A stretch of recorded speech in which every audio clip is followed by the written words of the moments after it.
जो जयपुर से लड़ रहे हैं और मनोज महतो जी जो बागमुंडी से लड़ रहे हैं, दोनों ही काबिल प्रत्याशी हैं। टाइगर जयराम माहातोर नेतृत्वे किन्तु आमी दाঁড়াচ্ছি, উনিও টাইগার এবং বারুদ মানুষ আর আমি ওইদিকে। তো দুজন যখন একসাথে লড়াই করবে না, এই জয়পুর বিধানসভা অর্থাৎ 294 বিধানসভার মধ্যে জয়পুর বিধানসভা থেকে কিন্তু দিল্লি এবং কলকাতার গদি কিন্তু হিলে যাবে।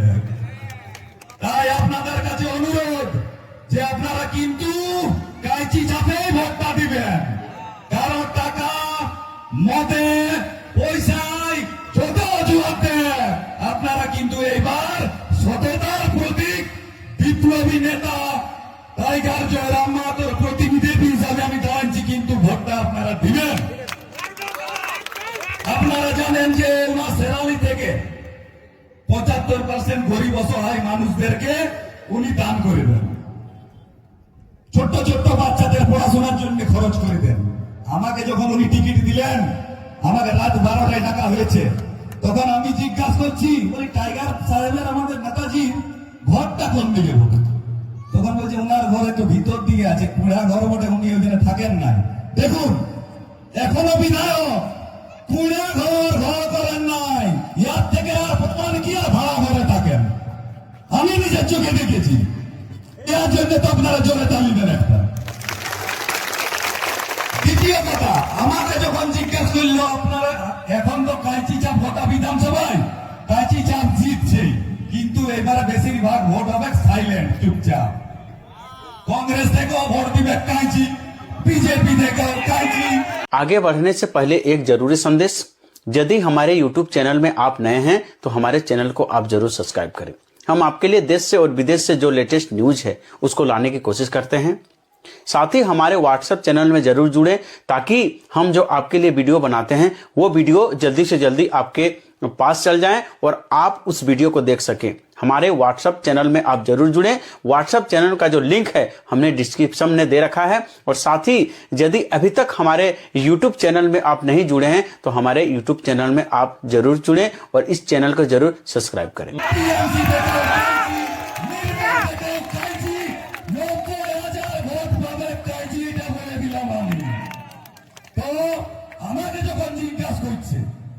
তুমি যদি জয়যুক্ত হও তাহলে তুমি তোমার স্যালারি থেকে কত দিবে? তখন বললি দেখো ভাই, আমি বাবু বলেছি প্রথমে আমি নিতে আসি না, আমি দিতে আসি। তো আমি যদি স্যালারি 100% পাই তো আমি 100% এই গরিব অসহায় মানুষের জন্য বিলীন করে দিব। কারণ ভগবানের আশীর্বাদ, আমাদের পূর্বপুরুষের আশীর্বাদ, ঈশ্বরের আশীর্বাদ, আল্লাহর আশীর্বাদ প্রত্যেকটা জাতি ধর্ম বর্ণ নির্বিশেষে প্রত্যেকটা মানুষের আশীর্বাদ দিব্যজ্যোতি সিং দেওয়ার কাছে আছে, আমি ওটা জানি। সেই জন্য আমার কোনদিন এখনো 7 পিঁড়ি বিধানসভা আমার অভাব হতে দিবেন না, যদি আমি জনসেবা চালান। তো আপনাদের কাছে অনুরোধ, আগামী বিধানসভা নির্বাচনে আপনারা প্রত্যেকেই, এই যে আমি আপনাদের এখানে বক্তব্য রাখছি, তো আপনারা যারা আছেন এখানে ভাড়াটিয়া কেউ নাই, অরিজিনাল ভোটার আছে। যারা যারা আজকে মার্কেটে দেখছে, নিউজে দেখছে, চারদিকে দেখছে, তারা ভাবছে যে আমাদের কিন্তু পাতা কাটাই গেল আজকে। আজকে কিন্তু এই শুরু, জয়পুর বিধানসভা এই মাঠ থেকেই আজকে শুরু হয়েছে। কিন্তু এই যে বীজটা পড়ল, এইটা কিন্তু খপড়া বীজ লয় ভাই, এইটা কিন্তু সারের বীজ লয়, এইটা একদম নিরেট বীজ। এটা লাগিয়ে গেল মানে ফুল ফল দিয়ে ভরা নিবে। তাই আপনাদের প্রত্যেককে আমি নত নমস্তে প্রণাম জানাচ্ছি। দেখুন, আমি কারো কাছে কোনোদিনও চাই নাই, আমি বলেন, কিন্তু এইবারে কিন্তু আপনাদের কাছে চাইব। মন দিয়ে শুনবেন, ভুলবেন, সবার কাছে চাইব। মায়ের কাছে চাইবো, মাসির কাছে চাইবো, কাকার কাছে চাইবো, বন্ধু বান্ধবের কাছে চাইবো, দিদিমার কাছে চাইবো, গরিব অসহায় মানুষের কাছে খুঁজবো। কি খুঁজবো বলুন? না, ওটা পরে। আমি চাইবো আপনারা গরিব মানুষের কাছে দাঁড়াবার জন্য, অসহায় মানুষের সেবা করার জন্য, এবং দিন রাত যে আমি পরিশ্রমটা বিনা পদে 5 বছর 10 বছর করে যাচ্ছি, অমৃত্যু মানে মৃত্যু কালদক্ষ যেমন আমি চালাই যেতে পারি, ওই জন্য 5 তারিখে 23 তারিখে 5 নম্বর বাতামে কাইচি চিহ্নে সবাই ভোট দিয়ে টাইগার জয়রাম মাহাতোকে জয়যুক্ত করুন। এই আজ দেখুন তারাই কিন্তু আজ প্রার্থী দেখে সব সাইড হয়ে গেছেন। আপনাদেরকে বলে রাখি, জয়পুর বিধানসভার জয়পুরে হচ্ছে মেল ঘাটি। জয়পুর বাজারে পার্টি অফিস ছিল, মাঝখানে তৃণমূলের এবং বিজেপি।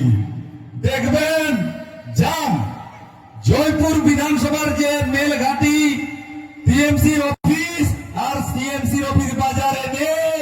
আমাদের এই বাম দিকে শ্মশানকালীর ঘাটের দিকে রাস্তার দিকে অফিস করতে হয়েছে ওদেরকে কুন্দাগ রোডে। আর অপর দিকে বিজেপির পার্টি অফিস কোথায় হয়েছে যে দেখে আসুন, রাঁচি রোড শ্মশানকালী মন্দির ঘেঁষাতে চলে গেছে।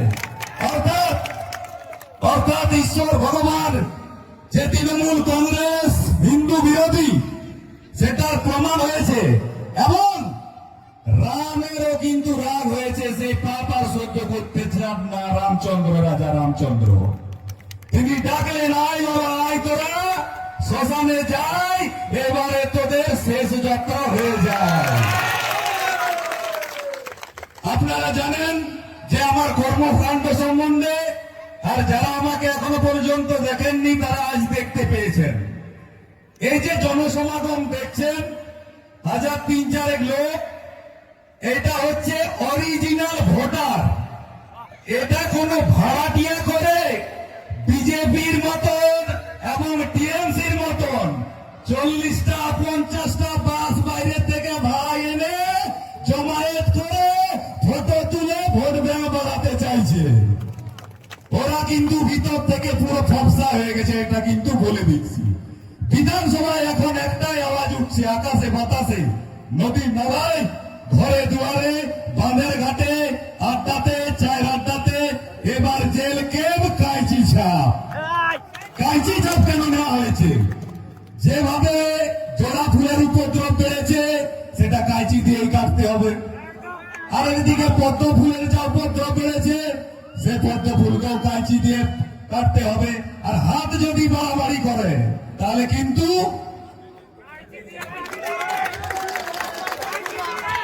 অবশ্যই। শুনুন, আমি এসেছি সেবা করতে, আমি গরিব মানুষকে সাহায্যের হাত বাড়িয়ে দিতে।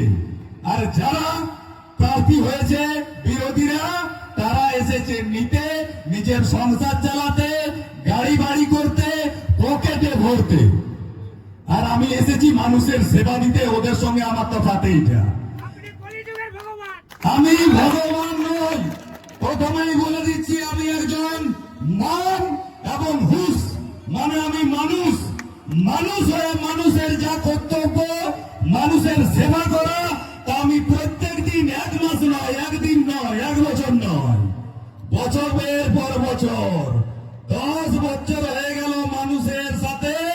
জয়পুর বিধানসভার কোটশিলা ব্লকের আনাচে কানাচে, আরসা ব্লকের আনাচে কানাচে, জয়পুর ব্লকের আনাচে কানাচে সেবার কর্মকাণ্ডে দিব্যজ্যোতি সিং দেও বিলীন হয়ে আছে। খুব কম সময়ের মধ্যে আমার দেওয়াল লেখন হয়েছে, কোন কোন জায়গায় আমার দেওয়াল লেখন হয়নি। কিন্তু আপনারা প্রত্যেকে জেনে রাখুন, জয়পুর বিধানসভার প্রত্যেকটা মানুষের হৃদয়ে, অর্থাৎ বুকের ভেতরে দিব্যজ্যোতি সিংদের নাম লেখা রয়েছে। আগামী 23 তারিখ জয়পুর বিধানসভার ভোট। তাই এই যারা সোশ্যাল মিডিয়ায় এসেছেন, যাদের হাতে মোবাইল আছে, রিপোর্টার ভাইরা আছেন, সম্মানীয় ব্যক্তি তারা, তাদেরকে আমাদের সুস্বাগতম সব সময়ের জন্য।